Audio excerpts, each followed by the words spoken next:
Hello বন্ধুরা, আমাদের যে 6টা ঋতু আছে সেই 6টা ঋতুর সম্পর্কে জানবো। হ্যাঁ চলো।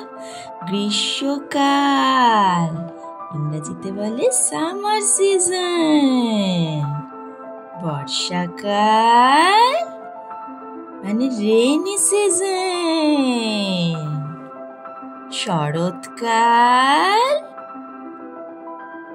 Autumn season. হেমন্তকাল ডিউই সিজন। শীতকাল উইন্টার সিজন। বসন্তকাল স্প্রিং সিজন। আমরা তো কালগুলো জানলাম, এবার চলো একবার পড়ে নিই। গ্রীষ্মকাল, বর্ষাকাল, শরৎকাল, হেমন্তকাল, শীতকাল, বসন্তকাল। তাহলে বন্ধুরা, তোমাদের সাথে দেখা হচ্ছে পরের দিন একটা নতুন ভিডিও নিয়ে।